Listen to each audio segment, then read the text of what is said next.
I would like to talk about my personal gripes with the He-Man movie. I don't think there's a single soul on this planet who is going to care about what I'm about to say. I think I'm one of 50 people who actually saw the movie, so congratulations to you if you're in that club. It's rather exclusive. I think I'm also the only person on Earth who had an emotional reaction to the film that wasn't just a sort of numbness. It was fine, you know, it was mid. It was about what we expected. I don't think anyone goes into that movie thinking it's going to be a masterpiece. I don't think Martin Scorsese is going to be changing his mind about modern cinema anytime soon. It's also, I think, having a movie that provides literally nothing at all of any value to your life other than just wasting 2 hours. I think there's something important about having that. So, you know, I'm not upset there, and I understand it was an 80s cartoon or 90s or whenever, and it was made to sell toys then, and they made a new movie now to sell toys. Fine by me. I'm not buying, right? I don't have a 10-year-old boy, but when I was a 10-year-old boy,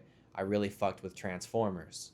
So I get it. There's something about these adaptations. It's particularly when someone is adapting beloved childhood media into a live action, slightly grittier film adaptation.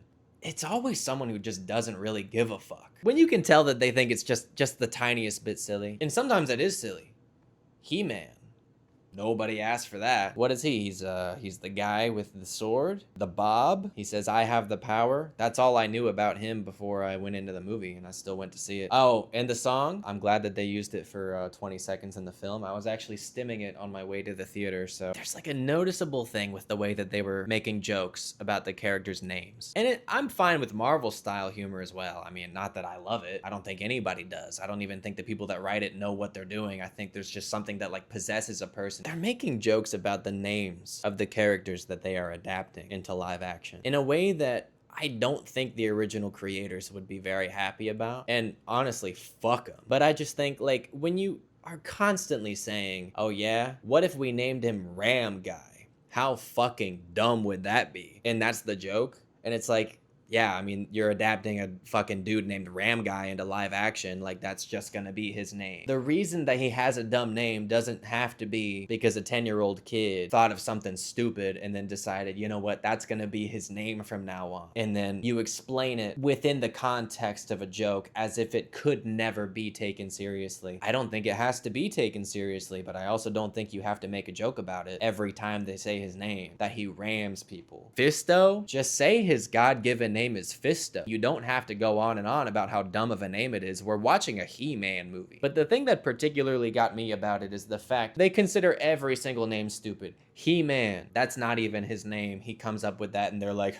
all right, He-Man. Whatever happened to, yeah, all right, like just move on, you know? Superheroes and all these people, they have dumbass names.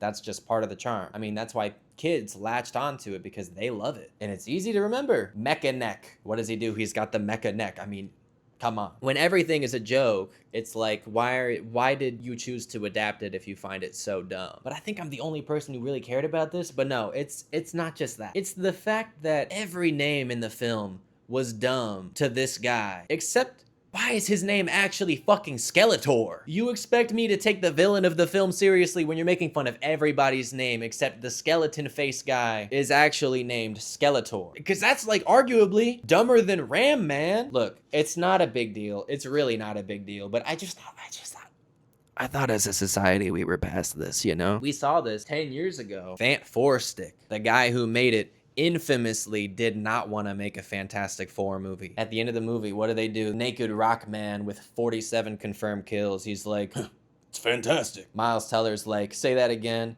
Dude, I know you're called the Fantastic Four. It's in the fucking name of the movie. Just call it dumb for like 1 second and move on. We don't have to make a whole bit. You don't have to explain why they're called the Fantastic Four. There's 4 of them and they're fantastic. You don't have to explain why she's called Warrior Princess. She is a warrior. She is a princess. There doesn't have to be like some layered justification for why like some real person is playing a character with a dumbass name. He-Man's titties are out. He's saying, by the power of Grayskull, I have the power. You expect me to believe his name is fucking Adam? Adam was my high school band teacher. That dude was a bitch. And I harken back to even 10 years before Fant Four Stick, we got the, what do you want us to wear, yellow spandex? Yes, Cyclops, you look cool in the yellow and blue spandex. The black leather is not it, my brother. Why are we making movies about things that you find personally stupid? Maybe hand it to somebody else who will appreciate the film that they're making. I don't know. I think I'm the only person who actually cared about this movie in any slight capacity, so thanks for listening.